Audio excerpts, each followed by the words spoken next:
Vote দেওয়ার পরে হাওড়ার উদয়নারায়ণপুরের বলরামপুরে বৃদ্ধ ভোটারের মৃত্যু। কেন্দ্রীয় বাহিনীর জওয়ানদের ধাক্কাতেই ওই ভোটারের মৃত্যু হয়েছে। উদয়নারায়ণপুরে ভোটারের মৃত্যুর ঘটনায় অভিযোগ করেছেন অভিষেক বন্দ্যোপাধ্যায়। কেন্দ্রীয় বাহিনীর বিরুদ্ধে থানায় অভিযোগ দায়ের করেছে মৃতের পরিবার।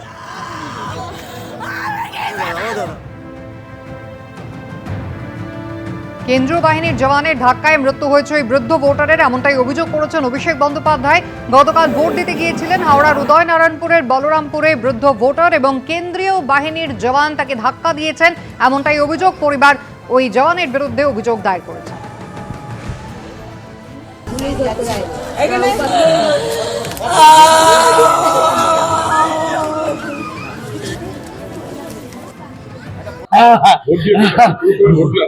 ভোট দিতে গেছে মুসিনি আমি ছিলে যে দিয়েছে মেশিনি পড়ে গেছে।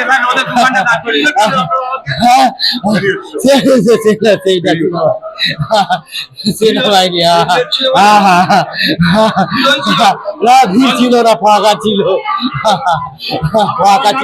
পূর্ণচন্দ্র দলুই বাবার ওই ৮০-৮১ এরকম বয়স হবে। আমার বাবা, আমার নাম তরণী দলুই।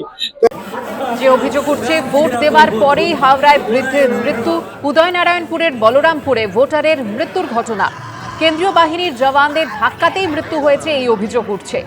উদয়নারায়ণপুরে ভোটারদের মৃত্যুতে অভিযোগ তুলেছেন অভিষেক বন্দ্যোপাধ্যায়। কেন্দ্রীয় বাহিনীর বিরুদ্ধে থানায় অভিযোগ দায়ের করেছে মৃতের পরিবার।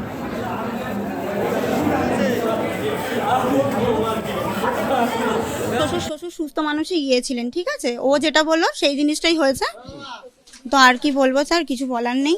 আমার যা হারানো আমি হারিয়ে ফেলেছি, জানি না, কারণ আমার শ্বশুরের বিন্দুমাত্র একটা কোনো প্রবলেম ছিল না শরীরে, মানে কোনো কিছু। উনি এমনও মানুষ ছিলেন যে উনি খালি চোখে দূরের লেখা দেখতে পেতেন, তাহলে সেই মানুষটা কি হতে পারে।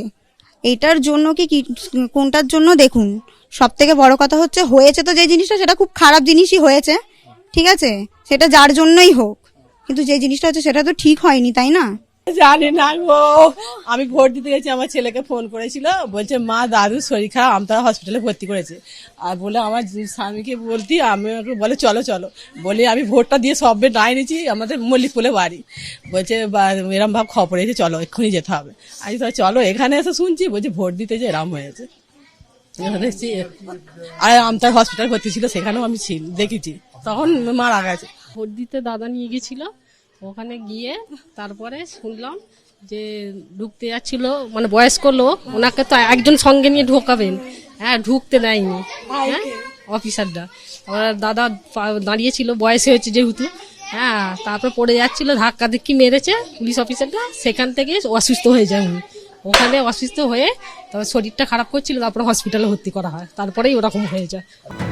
বিজেপি সাংসদ রাহুল সিনহা আমাদের সঙ্গে রয়েছেন টেলিফোন লাইনে। রাহুল বাবু, একেবারে অভিষেক বন্দ্যোপাধ্যায় অভিযোগ করছেন যে হাওড়ার উদয়নারায়ণপুরে সেখানে কেন্দ্রীয় বাহিনীর জওয়ানদের ধাক্কায় একজন বৃদ্ধ ভোটারের মৃত্যু হয়েছে, তার পরিবারেরও একই অভিযোগ, তারা ওই বাহিনীর বিরুদ্ধে ইতিমধ্যেই অভিযোগ দায়েরও করেছেন।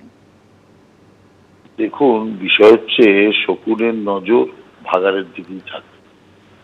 সেই একই খেলা, এসআইআর এর মৃত্যু, কমিশনের দ্বারা এর মৃত্যু, কেন্দ্রীয় বাহিনীর দ্বারা এর মৃত্যু, যে কোনো মৃত্যু দুঃখজনক, দুর্ভাগ্যজনক।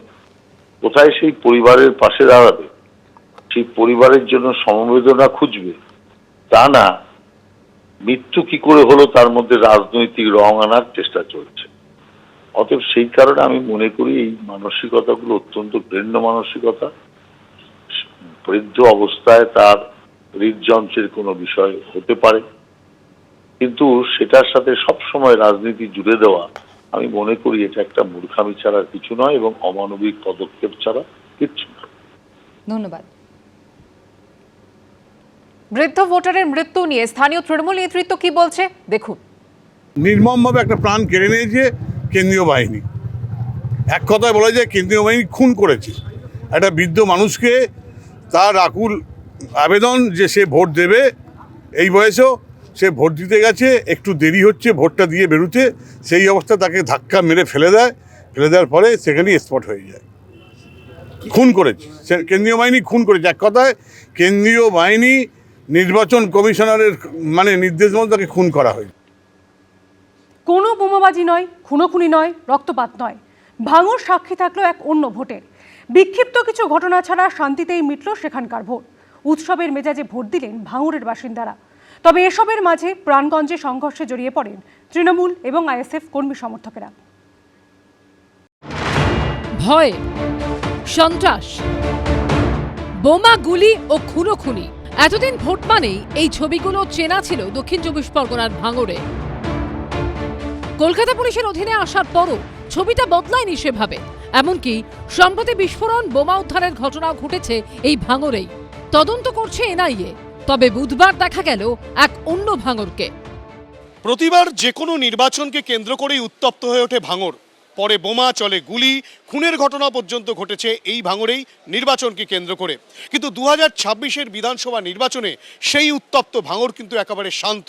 একদম নিশ্চিন্তায় ভোট দিয়েছি, কোনো অসুবিধা নেই, খুব সুন্দরভাবে পরিচালনা করেছে। খুশি এবারে ভোট? হ্যাঁ হ্যাঁ হ্যাঁ, খুশি। নিজের মত প্রকাশ করতে নিজের মতে ভোট দিয়েছি, কোনো অসুবিধা নেই।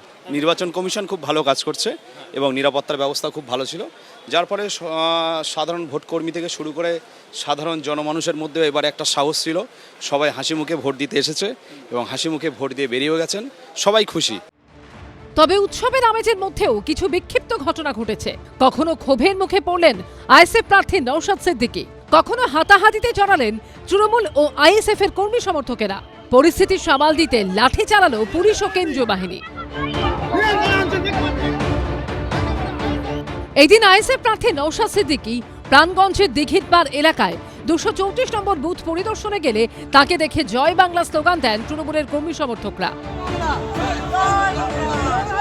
এরপরই হাতাহাতিতে জড়িয়ে পড়ে দুই পক্ষ।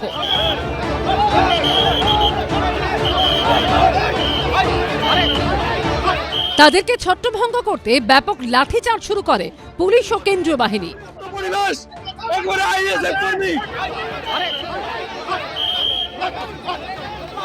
23 এদেরকে ভোট দিতে দেয়নি, 2024 এদেরকে ভোট দিতে দেয়নি, 26-এ সুযোগ পেয়েছে।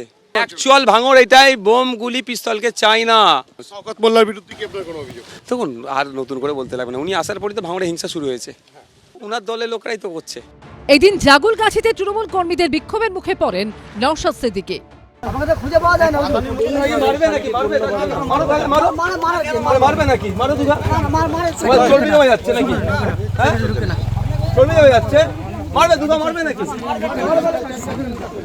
শান্তিপূর্ণ ভোট হচ্ছে, শান্তিপূর্ণ ভোট হচ্ছে, ফাঁকা হচ্ছে। জাগুলগাছি অঞ্চলে আমি প্রায় 30 লাখ টাকার কাজ করেছি, প্রায় 30 লাখ টাকার কাজ করেছি। জয় বাংলা স্লোগান যখন দেয় তখন বিজেপির নেতারাও তাদের একটু কষ্ট হয়। স্বাভাবিক কারণে বিজেপির সবচেয়ে বড় দালাল এই বাংলাতে যদি কেউ থাকে তার নাম হচ্ছে নওশাদ সিদ্দিকী, তার ভাই আব্বাস সিদ্দিকী। পিছনে দরজা দিয়ে যারা বিজেপিকে এখানে ঢোকাতে চায়। ইতিমধ্যে ভাঙড়ের দুটি ঘটনা তদন্তভার এনআইএর হাতে তুলে দেওয়া হয়েছে। ভোটের দিনও সেখানকার ঘটকপুকুরে রাস্তায় নামতে দেখা গেছে এনআইএর টিমকে। হিন্দল দে ও রঞ্জিত হালদারের রিপোর্ট, এবিপি আনন্দ। এবিপি আনন্দ, এগিয়ে থাকে, এগিয়ে রাখে।